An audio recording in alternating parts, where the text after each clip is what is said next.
Assalamualaikum warahmatullahi wabarakatuh. Senang sekali jumpa kembali dengan Wahyudi AS. Kali ini kita akan sajikan terkait dengan topik yang lagi hits ya, kaitan dengan deep learning atau pembelajaran mendalam. Kali ini kita angkat cara mudah bagaimana kita menerapkan pembelajaran mendalam atau deep learning. Ya, tentu ini bagi Bapak Ibu guru yang masih merasa kesulitan ya terkait dengan bagaimana kita bisa merancang menerapkan deep learning yang mudah. Nah, silahkan bisa disimak, mudah-mudahan bisa menambah pengetahuan dan pemahaman. Oke, jadi ada 3 prinsip deep learning ya yang perlu dipahami, dan ini sangat mudah untuk bisa kita ingat ya. Nah, kita bisa singkat menjadi SBM atau MMC ya, itu untuk mengikat dari prinsip deep learning. Apa itu SBM? SBM itu sadar, bermakna, menyenangkan. Ya, jadi kalau misalkan ditanya prinsip deep learning, SBM, sadar, bermakna, menyenangkan. Atau MMC yang lebih keren mungkin ya, mindful, meaningful, joyful. Jadi ada 3 prinsip deep learning, SBM atau MMC ya. SBM berarti sadar, bermakna, menyenangkan, atau mindful, meaningful, joyful. Nah, sekarang kita ulas bagaimana kita bisa merancang pembelajaran terkait dengan ketiga hal ini. Kita mulai dari yang pertama ya. Jadi mindful atau sadar. Jadi dalam proses pembelajaran dengan pendekatan deep learning ini, satu, bahwa siswa itu benar-benar harus terlibat secara aktif dalam proses belajar. Jadi mereka atau siswa itu tidak hanya menghafal ya, tetapi juga memahami dan juga nanti mengaplikasikan konsep dengan cara yang menarik ya. Nah, apa contoh-contoh aktivitas dari mindful atau bagaimana agar siswa sadar mereka belajar? Maka beberapa di antaranya, satu, bisa melalui diskusi kelompok, yaitu mengajak siswa nanti untuk berdiskusi ya tentang topik tertentu yang relevan dalam kehidupan mereka. Misalkan setelah mempelajari tentang lingkungan, siswa bisa berdiskusi mengenai bagaimana mereka bisa berkontribusi dalam menjaga kelestarian alam di sekitar. Contoh berikutnya bisa aktivitasnya lewat simulasi atau role play. Jadi nanti anak-anak ini memang betul-betul sadar dia beraktivitas, berkegiatan untuk aktif dalam proses belajar. Nanti dengan simulasi ini misalkan memecahkan masalah sosial dan ekonomi. Jadi siswa berperan sebagai pengusaha yang sedang menghadapi masalah keuangan atau sebagai anggota dewan untuk membahas kebijakan publik ya. Nah, ini sangat menarik tentunya ya, dan memang mereka benar-benar terlibat dalam proses pembelajaran. Yang ketiga bisa lewat proyek kolaboratif. Misalkan siswa bekerja sama untuk merancang suatu produk dalam misalkan teknologi, ya, misalkan merancang website atau hal lain yang nanti bisa bermanfaat. Yang keempat misalkan dengan studi kasus. Jadi kita beri kasus misalkan terkait dengan kebijakan pemerintah yang sekarang ini sedang hits ya, misalkan makan bergizi gratis. Nah, mereka bisa kita kasih permasalahan dengan hal tersebut, kemudian siswa kira-kira memecahkan apa sebenarnya yang masalah dihadapi mungkin pemerintah terhadap program ini, atau mungkin apa dampak positifnya dan seterusnya. Bisa berikutnya debat kelas ya. Jadi mengadakan debat antar siswa mengenai topik-topik yang mungkin kontroversial ya, misalkan sekarang ini yang teknologi begitu pesat. Nah, misalkan anak bisa diminta satu itu dampak positifnya, satu negatifnya bagi masyarakat, sehingga dengan hal tersebut anak-anak ini sadar atau mindfulnya itu jalan ya, sehingga dia memang memahami dalam proses situasi belajar.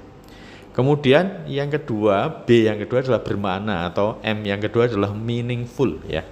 Jadi ini diharapkan bahwa pembelajaran yang kita rancang itu terhubung dengan kehidupan sehari-hari anak-anak kita ya.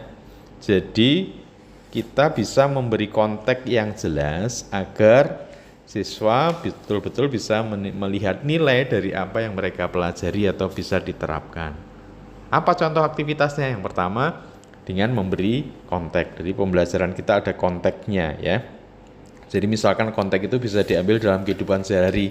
Misalkan belajar matematika, itu terkait bagaimana menghitung biaya belanja, mengelola uang saku, atau mengukur jarak ya.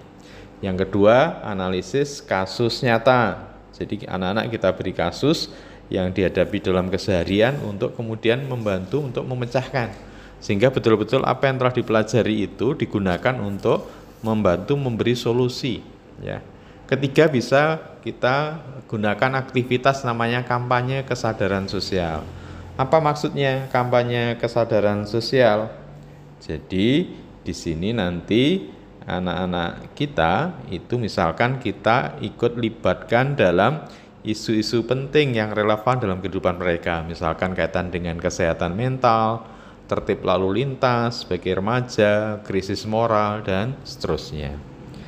Contoh berikut aktivitasnya misalkan penyelidikan lapangan ya. Jadi anak-anak kita ajak untuk meneliti langsung ke lapangan ya, seperti survei tentang kualitas udara, misalkan sedang belajar mengenai IPA ya, itu kemudian kita cek pada di kota seperti apa, mungkin di persawahan, di perkebunan, nah, sehingga betul-betul apa yang dipelajari di kelas itu bermakna bagi anak-anak kita.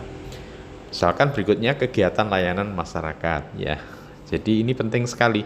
Jadi kalau misalkan anak-anak kita libatkan dalam kegiatan yang memberi dampak langsung pada komunitas atau masyarakat, tentu itu luar biasa, sangat bermakna belajarnya. Misalkan dengan basar amal yang kemudian anak-anak terlibat, tentu akan menyenangkan juga. Oke, berikutnya M atau J, yaitu menyenangkan atau joyful. Nah, tentu ini pembelajaran itu harus betul-betul menyebabkan siswa itu tertarik, termotivasi, antusias, nah, sehingga menyebabkan ya mereka tertantang, ya senang dan memotivasi untuk terus belajar. Oke, berikutnya contoh aktivitas ya untuk joyful ini ya. Yang pertama bisa dengan permainan edukatif ya. Jadi guru merancang pembelajarannya dengan permainan edukatif, tentu ini akan menjadikan siswa tertarik ya, kemudian juga menjadikan anak-anak kita bisa menikmati ya. Kemudian juga menggunakan aktivitas eksperimen atau proyek kreatif ya, yang ini memberi kesempatan bagi siswa untuk belajar melalui eksperimen lewat seni atau aktivitas kreatif lainnya, seperti mungkin merancang karya seni, membuat video proyek, atau eksperimen sains di luar ruangan. Nah, tentu ini sangat menantang dan menarik. Bisa juga gamifikasi pembelajaran. Jadi kita bisa menggunakan elemen permainan dalam pembelajaran ya, seperti nanti memberi poin atau bonus lencana dan seterusnya. Kita bisa dibantu misalkan dengan aplikasi Kahoot untuk kuis interaktif dan seterusnya. Kemudian bisa juga dengan tur virtual atau field trip ya. Kita mengajak siswa melakukan tur virtual ke tempat-tempat bersejarah atau museum. Jadi tidak mesti harus kita ke tempat-tempat bersejarah itu, tapi bisa dengan virtual ya. Ataupun juga bisa dengan field trip ya. Itu juga akan sangat menarik. Dan bisa juga dengan tantangan kreatif. Jadi misalkan memberi tantangan kepada siswa untuk bisa membuat poster atau desain campaigns mengenai desain grafis.